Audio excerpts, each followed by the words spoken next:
As many of you have already heard, the University of Kentucky is facing what we call a pandemic. What we have feared to happen over the last several flu seasons has in fact begun. We are facing a serious case of avian influenza right here on the university's campus. We are not releasing any details of the origin or the persons infected at this moment, but all family members of the students have already been notified of this situation. We are to put the university's bird flu preparedness plan in effect immediately. The plan goes as follows. The university will immediately be shut down. No students will be able to leave campus without first being tested for the avian influenza virus. All students from the original infected students' dorm will be quarantined. If students are tested negative, they will be allowed to travel home. If tested positive, they will stay in the quarantine held on campus for their safety as well as others. The infected will remain in quarantine until back to full health. It will take approximately 48 hours for flu symptoms to arise. Therefore, the students will be held for at least this amount of time. There will be no travel on or off of campus for fear of spreading the virus further than it already has. Not only will the infected students' room and dormitory be cleaned and disinfected, but the entire campus will as well.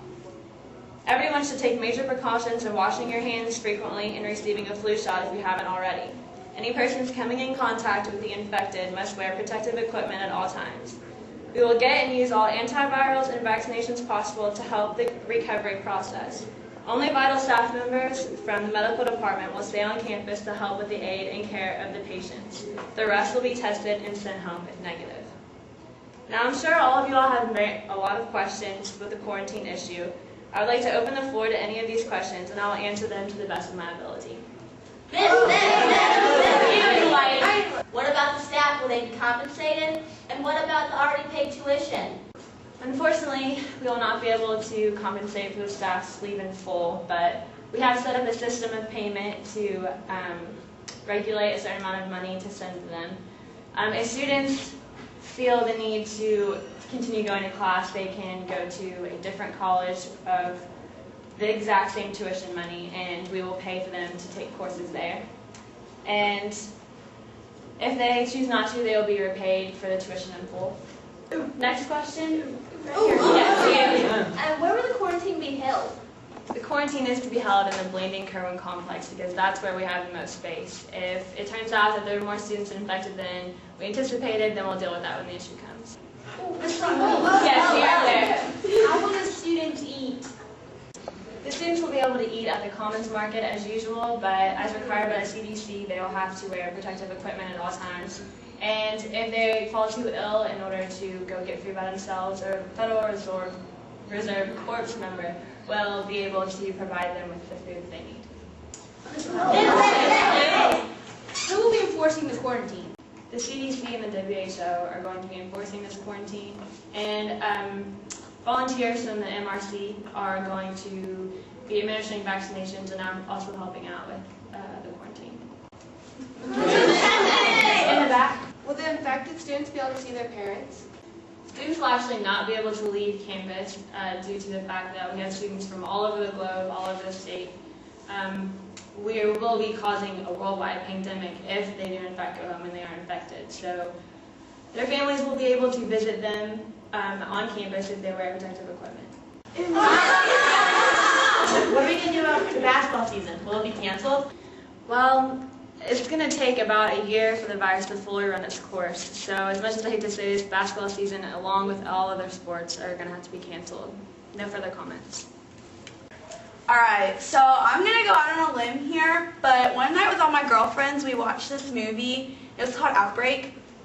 And, like, they had this big pandemic or whatever we're having.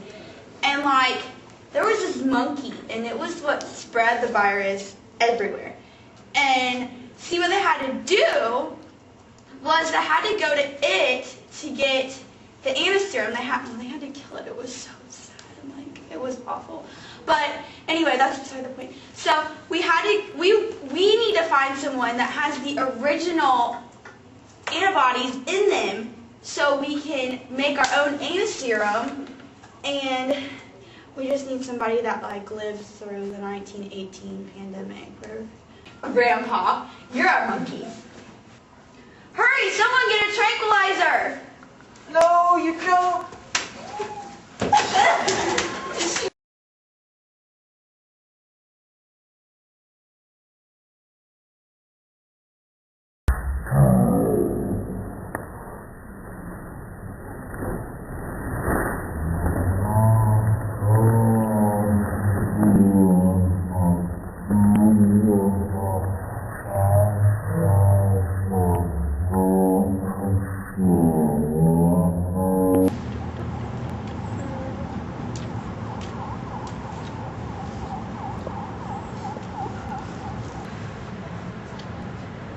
Life is like a day at the pond. You never know what you're going to catch. Life came at Amber pretty quickly. She didn't know that she had influenza. She didn't know that a pandemic could break out. She didn't know she was endangering everyone. But life can actually go your way. Though her grandpa ended up on the ground the last time we saw him, he recovered. We got the anti-serum, and now his bond with his granddaughter, Amber, is even stronger than ever.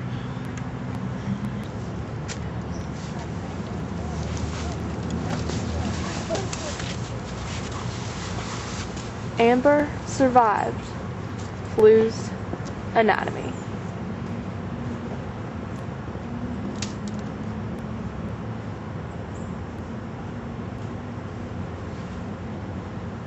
Higgledy-piggledy viruses, itinerant genes in a shell. As you cope with your size, you oft bring our demise. But I rather think you're quite swell. I had a little bird, her name was Enza. I opened the window, and in flew Enza.